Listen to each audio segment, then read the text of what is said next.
I don't believe it. Go back and watch it. Okay. Oh, I think it's great when it's not me. I don't think it's that great. When he talked to Kyle, he didn't hear anything that settled him down, so he just said, you know what, I'm going to knock your socks off. I think you could look at the forecast and get worried now. You know, you never know when you're just going to have an off weekend. I've kind of gotten the ability to have the platform that I want, and it is my platform, and I can speak to whatever I feel like talking about. We were in the mix, and it makes it a lot more fun when you're in the mix than you are just, struggling and trying to figure out what direction to go. Yeah, it's tough, and sorry for being bouncy, the roads here. It's like if you have, the all-you-can-eat buffet every single day of the week, people are going to get tired of it, right? So if it's a special thing, I think people get more excited for it. Hi, Bo. Raise your hand up so she can see it. There you go. Truthfully, even as a company, I think it was, very head-scratching why at the beginning all four of us just went instantly straight to the back. We just really struggled.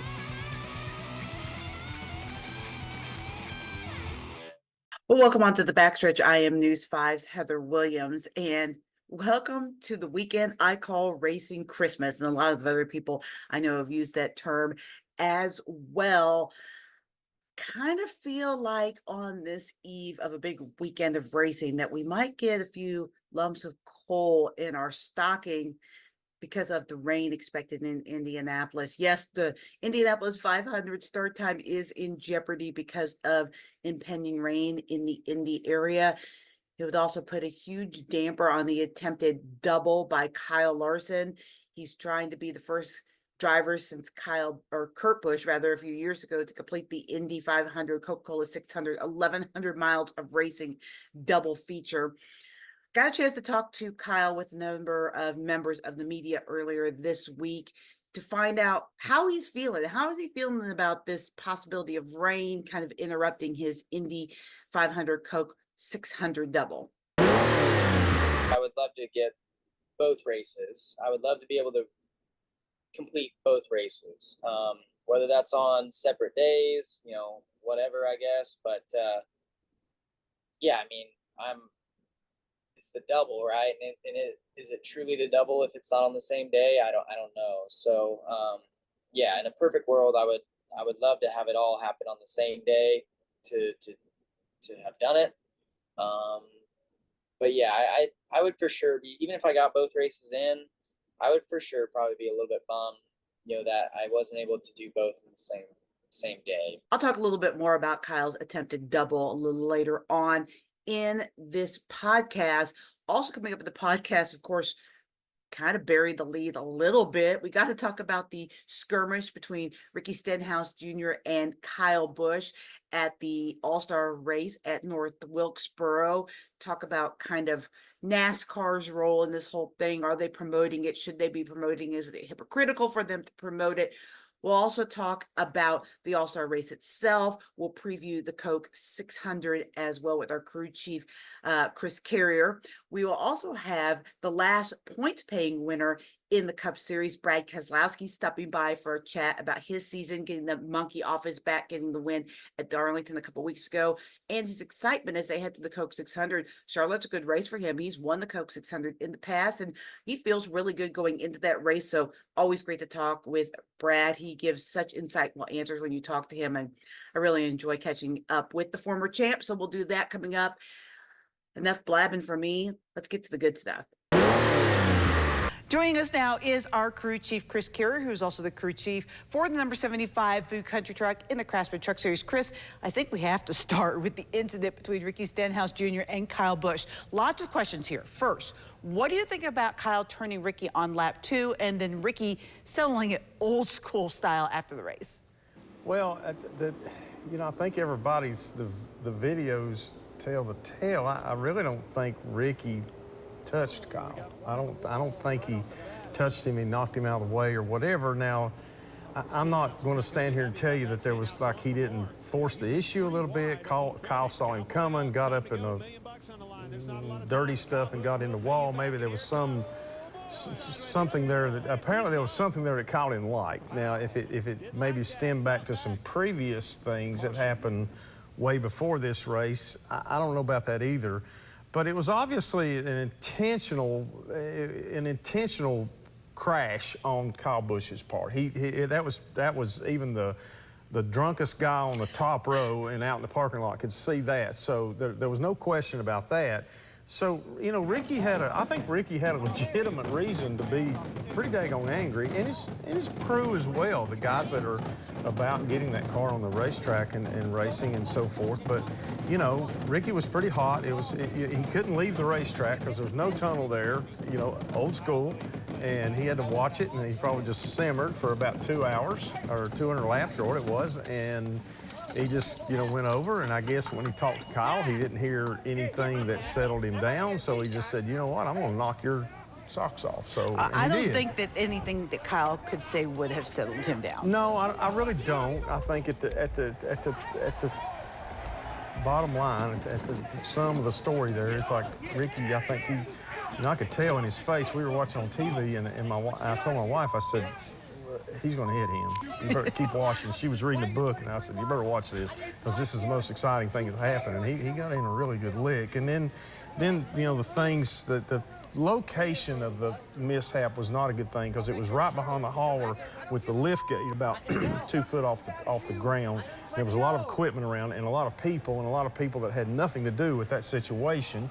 The media, which they're in there doing their job, but you know, and then Ricky's dad got in the middle of it, and some crew members, and so on and so forth, and it just escalated, and there was a lot of hollering and screaming, and not a lot of positive things that came out of Kyle's mouth, especially about his own performance in the race team. And those guys are struggling, and they're not doing that good. They don't need any other negatives. So anyway.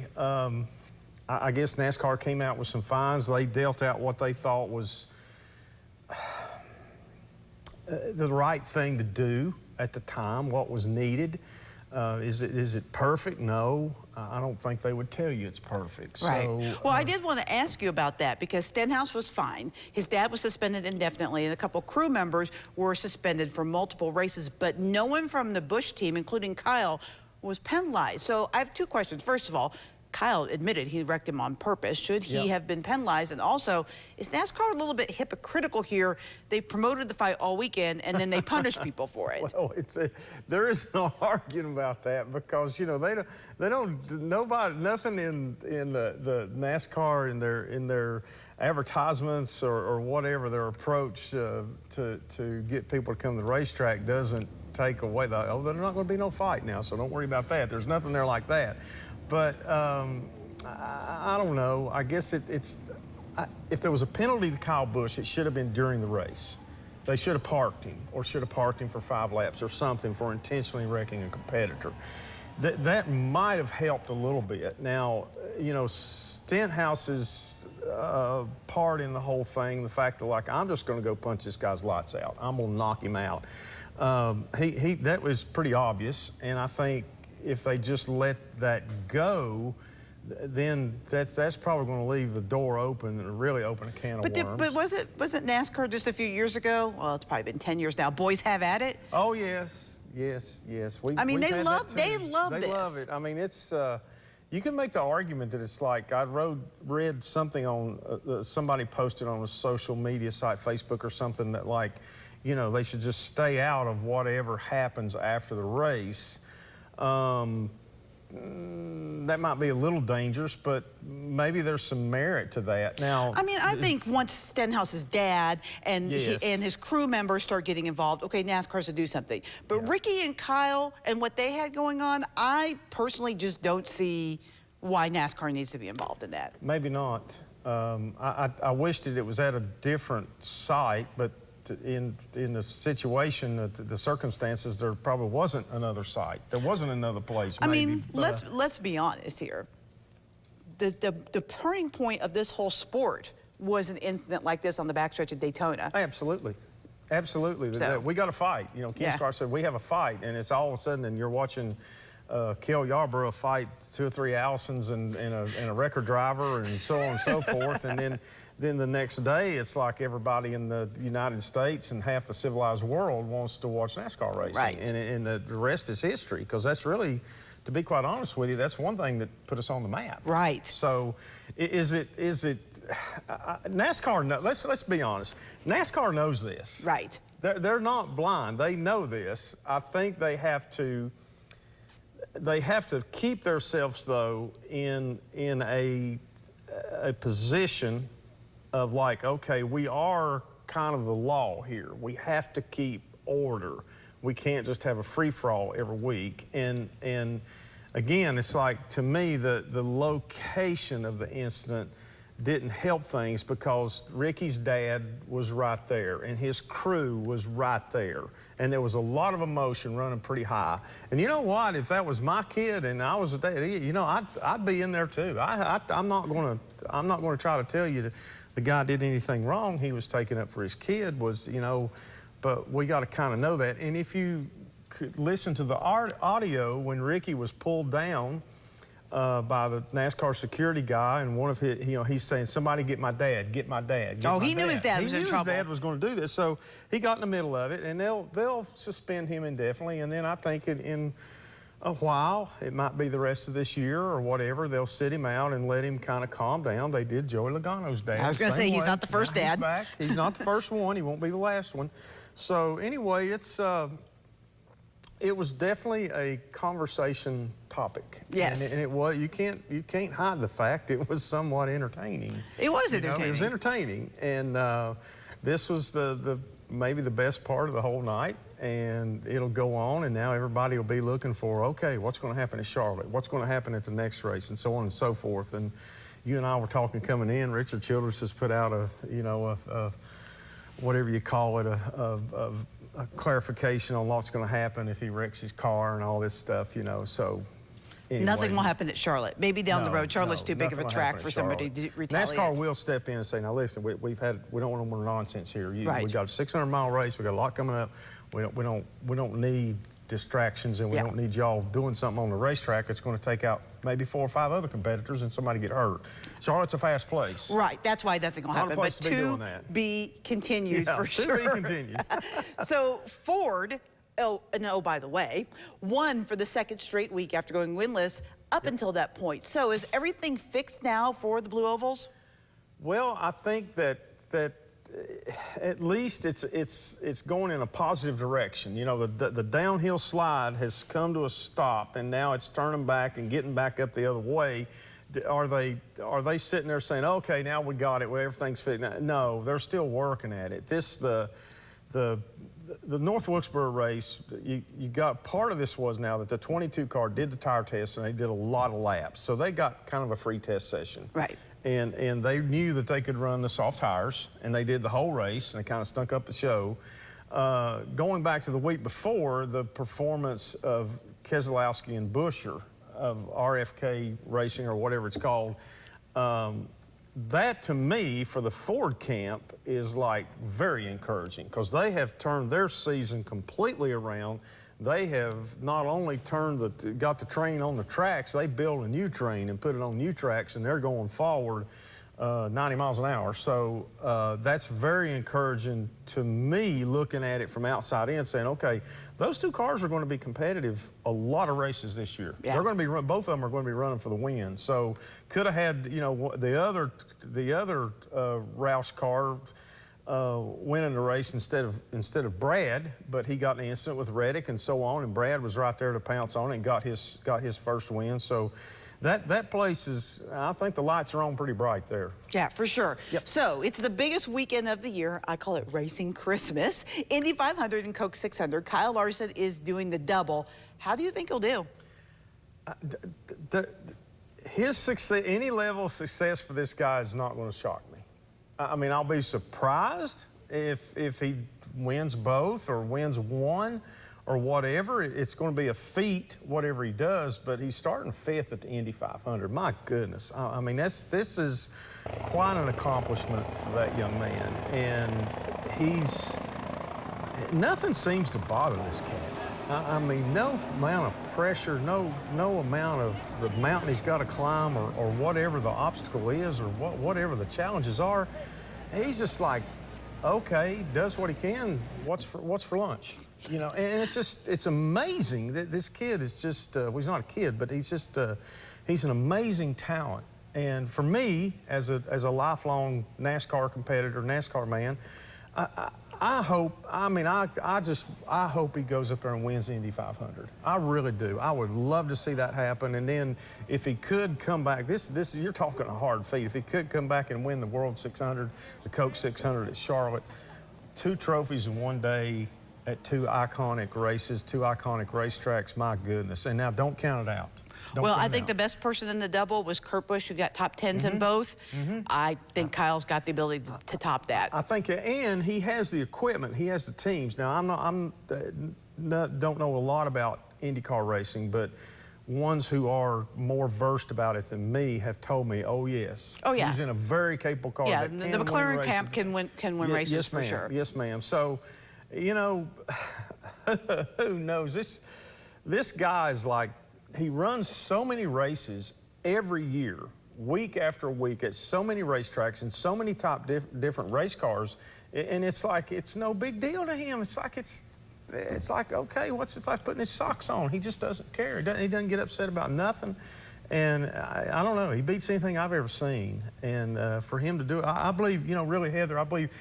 One thing that the NASCAR world is united about is, I think, every NASCAR driver, competitor, spectator, media person, sponsor, owner, everybody involved, down in their hearts, they hope Kyle Larson wins at Indy, and it'd be a feather in our hat. Well, sure, because I think NASCAR drivers in the greater racing community maybe look down upon, and if a NASCAR driver can go in there and whip one of the open wheel fields, I think that gives all of them some cachet. Because he doesn't dominate in NASCAR. He's very good, but he doesn't dominate. He does not, and he can, it's showtime, he can be beaten. He can even be beaten in the Xfinity cars and way back when he ran trucks. He just wasn't automatic. So if a guy goes and does what he's doing, then everybody else can say, I did beat that guy one day.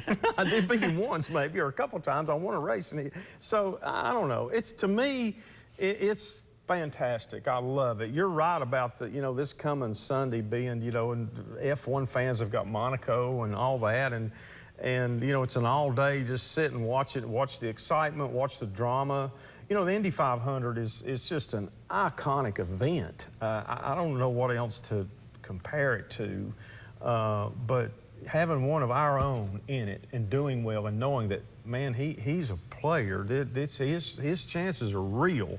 So then he's going to come back to Charlotte and he'll get an ovation, just a thundering ovation when he gets there. So what's the key for Kyle or anyone else in Charlotte? Because 600 miles, that's a challenge. That's a big challenge, and the distance flying back and forth and the time constraint. I think they moved the World 600 back a little bit just to kind of make sure, okay, if he wins, they might want to celebrate. He's got have time to drink the milk or whatever, and he's got to respect that. Right. So, that shows you right there that they're thinking, there's a chance this might happen. Right. This guy might do it, and I'm pulling for him. I'll know that, but he's. The type of conditioning he's got to go through starting probably last week in getting his body ready for this and hydrating and his mental awareness, his psychology, man, he's one tough little customer, and I think a lot of people at the end I hope both races go well where he can finish both races and put himself in a chance to win both races. I hope that happens, and just I'll take it from there. He's going to be a tired little pup Monday morning, but he'll probably go race a dirt race somewhere. Probably. That's what he does. That's what he does. Brad, thank you for joining me today. I want to talk, before I talk about Wilkesboro or anything else, I want to talk about a couple of weeks ago because that had to be so exciting for you. You've been so close to getting your first win at RFK. What was that like? Yeah, Darlington was just one of those memorable weekends I'll probably love forever and think about forever, with my family being there and getting that first points paying RFK win. I'd won some non-points races, but you got to win the points races, like to count in the record books, I guess. But no, it was good. It's good to be in victory lane. Good to kind of be up front the whole race and show that speed and lock ourselves into the playoffs. That's a huge monkey off my back. Oh my goodness, all that summer drama of being in or being out and having that behind us is a great feeling, Heather. And so we're really proud, happy for Ford. They'd taken a lot of heat. Now they've won the last two. So good for them. And hopefully we can make it 3 in a row with the win in Charlotte. That was kind of my next question. I mean, it didn't look good at the start of the year for Ford, but I didn't really see that the performance was the issue so much. I mean, you've run well, Chris has run well. Ryan's run pretty well, Blaney. It seemed more like luck. Do you feel like now that you've won, that you kind of broken through, that more wins are going to come? Yeah, you like to think that. I mean, I really felt good about the performances we had at Atlanta, Daytona, and then in Kansas. I thought we were really strong in all of those races. We just weren't able to punch through, and some of it was luck, and some of it was, some mistakes that were made.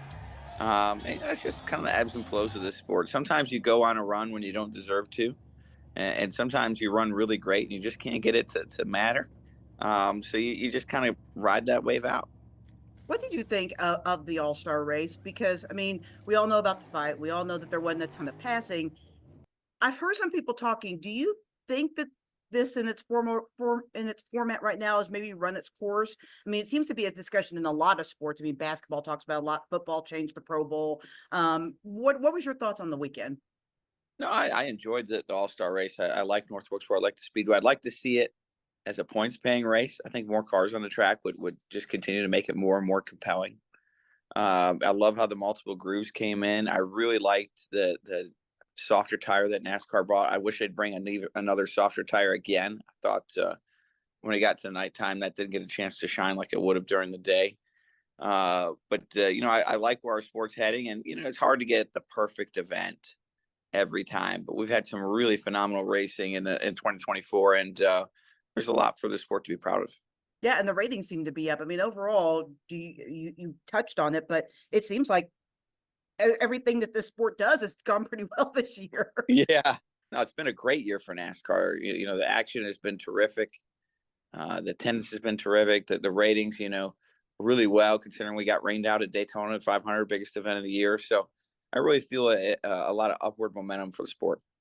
This weekend, Charlotte, I know how much this race means to you. I mean, it's a big race for everyone. It's a crown jewel, but your connection to the military and all the paint schemes and all the patriotic stuff, how special is this race for you and this weekend for you?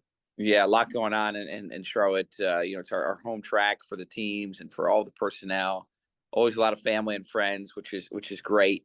And then you add Memorial Day weekend, and now we've got a lot of special people that we get to associate with Memorial Weekend and families that we get to honor. So it's a big race, of course, longest race of the year, prestigious. We call it a ring race, right? Because you win this race, you get a ring from it. It's one of the majors of NASCAR. I've been very fortunate to have won the 600 and have one of those rings, but I'm greedy. I'd like to have another one, Heather. So hopefully we can do that. We know we'll have the speed and the opportunity. I think all drivers are greedy. They want more and more and more all the time. Final question for you. I don't really want to talk about blame or this or that, but when it came to the fight, do you think that it's good that drivers show their personality or show their frustration, or would you rather not see? I mean, I know nobody ever wants to be on the receiving end of one of those, but I mean, emotion's part of the sport, I guess, is what I'm asking. Do you like that?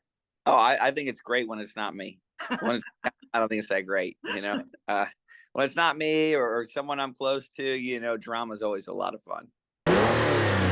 So in my final thought today, I want to talk about Kyle Larson, and more so over the idea that he is the best driver ever, maybe ever, definitely active driver in the sport. The debate kind of wages on. You saw Jenna Fryer retweeting a tweet from a member of the media that covers F1.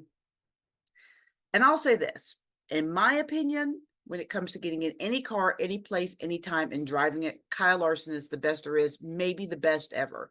I mean, he can go from running a dirt midget to an Indy car to a cup car back to a late model car like nobody's business, and be competitive in every form of racing, which is pretty darn impressive. The versatility of Larson to be able to drive in so many disciplines. Just about the only thing he hasn't done to this point is drag racing. And I feel like he could probably, pick that up pretty quickly as well. And what's so interesting about Kyle is the ease in which it seems to come to him. Like when you ask him a question like, oh, did the car feel different? Oh, was it hard to switch back and forth? He's basically like, no, are you crazy? Which, his ability to warp into different forms of racing is what's crazy to me. He is so uber talented. Now you can take your feelings for Kyle for the things that happened a few years ago. You can, you definitely are entitled to your opinion about those that things that transpired a few years ago with him saying the racial slur. You can like it, you can hate it, you could like him for what he did or like him for who he's become since then. I had a chance on many occasions to talk to Kyle, and Kyle is easily one of the nicest, most personable people in the garage area. He and I had a little accidental encounter at Bristol a couple years ago, and he repeatedly apologized for yelling at me, which from his perspective, what happened, he deserved to be I deserved to be yelled at. I got pushed into him. He was frustrated after he wrecked, and I didn't hold that against him. I honestly didn't give it a second thought, but he felt really bad because Kyle is generally a good and nice person. And so I, for one, and I think a lot of the drivers in the garage area in NASCAR and the media certainly that cover him want to see him be successful. First of all, we want to see this 1,100 miles of racing get in. Hopefully the rough weather will cooperate in Indy. At this point, it does not look good, but we want him to be successful, those of us inside the NASCAR garage, because Kyle's success obviously elevates the success of the sport. I mean, Kyle is an amazing driver, as I already have laid out, but he's not a dominant driver in NASCAR. So if Kyle goes in and very easily performs in IndyCar, I think it just shows to the rest of the world how competitive and how good the drivers are and how good the racing is in the NASCAR Cup Series. They often like to say, they are the best of the racing series in the United States. And since F1 only runs a handful of races here, I think that IndyCar is really their major competition when it comes to proving that point. Kyle's success in IndyCar shows how good the driving is in NASCAR, in my opinion. So fingers crossed, it doesn't look good. I kind of hope that if Kyle has to make a decision, he does Indy, because I think that, as I just said, is important for the sport for him to do Indy and be successful. But we'll see what happens. It's going to be a fun weekend of racing nonetheless, and I cannot wait for it. Thanks for joining us on the Backstretch. We'll see you next week.